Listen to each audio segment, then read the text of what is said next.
contenders, Kenny Abner against Jason Sebastian. What do you think about these two players, Jen? Boy, what more is there to say? Kenny Abner has been seen around town many a times. He's one of our finest bowlers.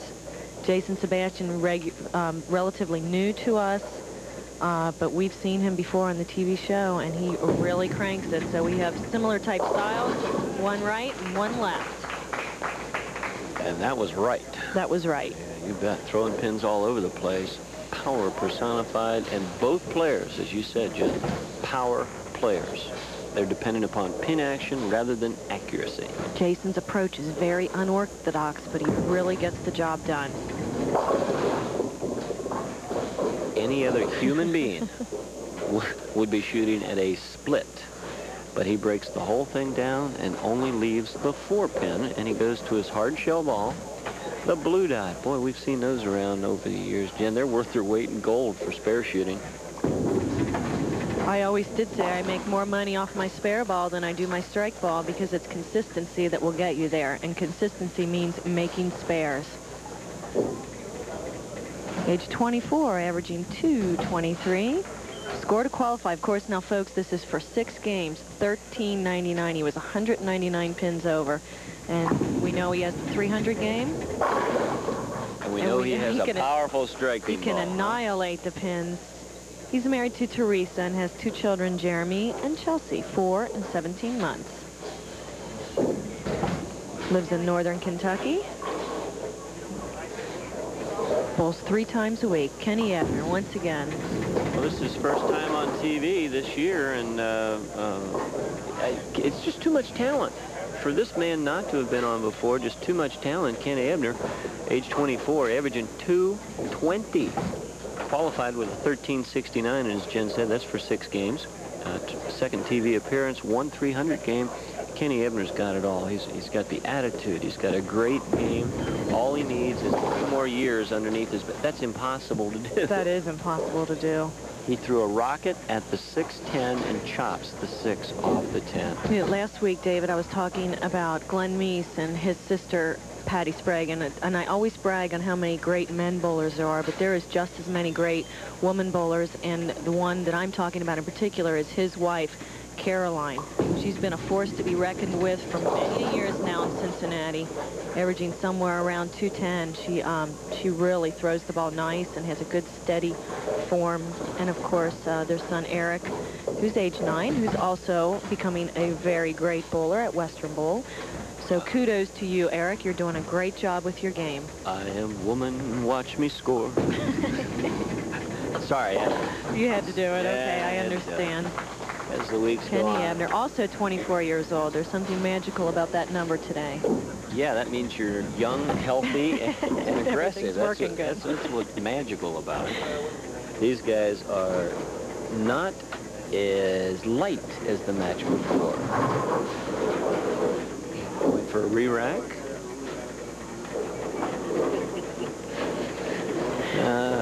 Dave, this is our last show, and I have to tell you, we're having entirely too much fun around here. Oh, what the heck. City's been having fun watching the show for 11 weeks. We might as well have a little fun. Of course, we have fun every week. We've got a great crew. We've kept them together for many, many years. The BPA has been running the tournaments. Kathy Broxman's been bringing us bowlers every week that we can watch, and I don't know. I just really hate for it to end. So if the city feels there's room for another tournament, let us know. If there's some interest out there and we can get it going, we'd love to bring it to you because we enjoy our work here.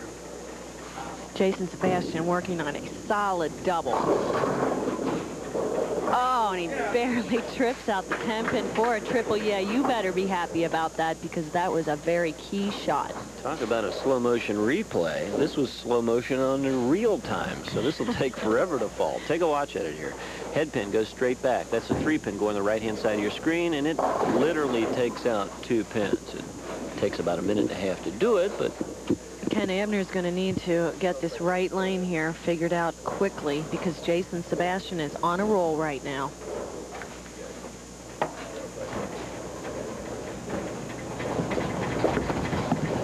see if he can bring the spare back, and he almost chopped it again. Yeah, he almost fell over, too. He really was aggressive with that speed. He better rethink his theory about just going for total speed going across the lane. He better work on a little bit better hand position. There you see the Pepsi scoreboard. And there you take a look at what our camera sees as it's trying to bring you all those great shots. Wow. Whoa, area check. Unfortunately for him, that's a 6 count on a spare, too, so he's losing ground quickly. It gives a further advantage to Jason. Yep. This is not an easy spare, Jim. Let's see if he can bring it back. Look, yeah, okay, all right. Ken Abner, as we showed you before, has a high series of 853. That is so many pins. Unbelievable. There's our other finishers. You see these two guys. Also, Riga Kalfas, who is being replaced by Ken Abner because he is not in town today. Dwayne Hatton, congratulations to him for $275. And Bill Zacharias that we saw last week, again, making a good showing in the finals qualifying. Well, Jason is pumped up, and he really doesn't have a huge following here, but he is big enough all by himself to knock down the 1-2 pocket, annihilate the pins. He is really showing me a lot, Jen. I have to say that this man has a powerful game, and if he can continue to bowl in tournaments and continue to work on his game, he's going to be a force to be reckoned with. I 100% agree. Leading by 49 pins. That 10 pin just doesn't want to go sometimes. If he just hits it at a certain angle, a little too high in the pocket, he just can't get the 10 pin to trip out. I remember Sam in his old days used to say when he was doing this show, got to hit him thin to win. And right now our players are going a little high. They're leaving the 4s, 6s, and 10s. And maybe Sam's old advice might play into. He also said make your spares. First. I remember that for 20-some years. No drive, no 5 or something? Is that the saying you're talking? That's right, all of those. Sam Coleman, who was with us for years doing the show and now is still with us as the TV tournament coordinator. He sits down in the tournament area trying to keep things together for us. We're back here in the booth trying to worry about the paperwork. Sam's dealing with the bowlers. He is a fine gentleman, and we thank him each and every week for coming out and visiting with us and always giving me some good stats. And he helps us to look good. That's all there is to it. That's right. That's right. Guys in the truck, camera people, Sam, everybody tries to make us look good. There he is, old slamming Sam. Been around for, I think he invented the game of bowling. Do you think, Jen? I don't know. It's about that long. Could have been. Many of you may have remembered his counterpart was Jack Moran. Jack Moran. They were the duo right here on Channel 9 when the show started many, many years ago. Kenny Abner is not... I've watched the boy bowl in many tournaments, Jen, and he's just not comfortable. Something doesn't look right. Ken Abner's got he really does have a great game, and he hasn't really featured that yet. He trails by 39 right now. That's a little better. Not getting the reaction he wants at all. Ken is an incredible tournament bowler. When it's tournament time and it's time for the serious money, you wouldn't believe how good he is in a pinch. Bringing them strikes back when he really needs them for all the big bucks. Today he's falling a little short, but there is actually mathematically still some room. Again, there's Caroline, his wife. There still is mathematically some room for him to pull this game out, but he's going to need all strikes. Well, he's 46 pins down at this point, Jen, and he only has 3 more frames to go. So 2 things have to happen. He has to start striking, and the gentleman you're looking at right now needs to give him some sort of an opening, and I'm not so sure he's going to do that. Well, okay, maybe That's a rather tricky spare. However, I believe he will go across this spare with his good hook ball as opposed to trying to slide it in. Getting a little information from Caroline. Maybe she can help him in some way. Well, you know, when I was competing a lot too, Jen, Sandy would help me out.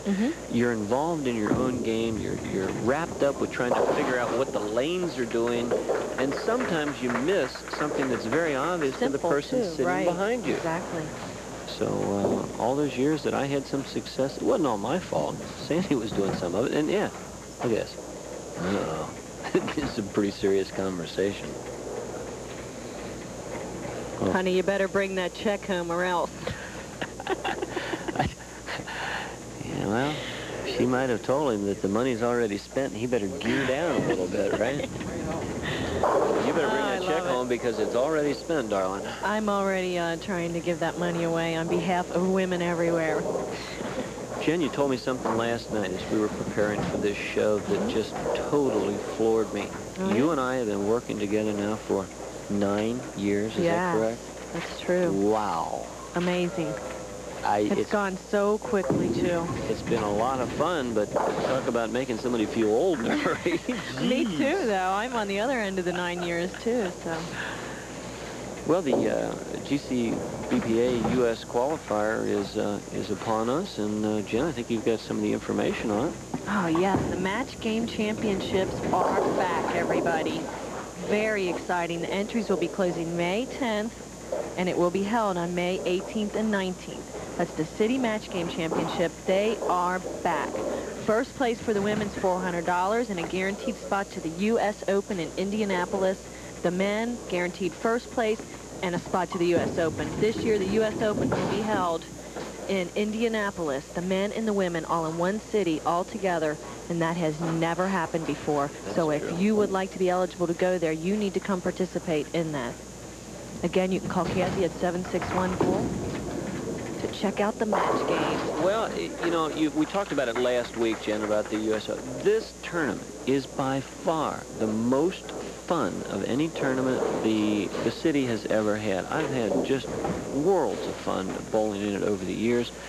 I'm not even competitive anymore compared to these guys, but you know what? I'm going to enter just to have... Oh, that's great, Dave. Yeah, just to go out and play with the guys. And all of a sudden, you go to Indianapolis as a group. You know, we talked about maybe taking your motor home. You betcha. Making a party out of it. Bowling is fun. I mean, you're looking at it today, and we're giving away a lot of money, but please don't forget, this is a game, and it's a game that should be enjoyed by everyone.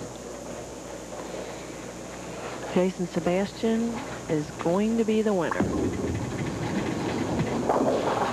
Regardless of missing that spare and everything, he still is going to win. Well, Ken Abner can finish out with a 185. Jason's already in the barn with 182, so if he logs 4 pins on this next shot, 4 pins, he can chalk up a win and move on to meet a guy that is no fun to bowl against. He's a lot of fun to be with. He's a lot of fun to be with, but he's no fun to bowl against. Ron Bonnert, and unfortunately, folks, I'm giving you warning right now. Turn down the hue on your television sets because he has those ugly, pathetic green socks. Hey, they're superstitious for him. You got to love that. I mean, he wears them even though they're ugly. Just I don't have to love it. They're terrible. Turn down the hue, huh? Yes, anything. I mean, this is going to brighten it. A glow will come over the whole town when the show airs. I love it. Jason's going to try to show us a little exhibition here on how a hard ball can go across the lane and make a spare without really worrying about it, and he does that cleanly. Well, Mr. Abner just wants to get it over with, so he runs to the line and throws a strike. And he's joking now. Maybe I should have done that earlier, right? Really? Ken, we wish you the best in all the tournaments that you will be participating in all summer long. You're a fabulous bowler. We know we'll see you back. And good luck in your endeavors. Well, that was the ticket. He's just should have thrown up his hands and gone to the line quicker earlier because it's crushing. And sometimes, Dave, when things are going bad, that's what I will do. I'll just get up and just throw the ball. Mm-hmm. We have a tendency to sometimes complicate the game, right? Well, that's different. 3 off the left side. Well, match number 2 comes to an end, and Jason Sebastian will move on to meet Ron Bonner for the kingship of 1996. Ken Abner, 178. Not enough. 202. That man We'll be back for match number 3. You stay with us.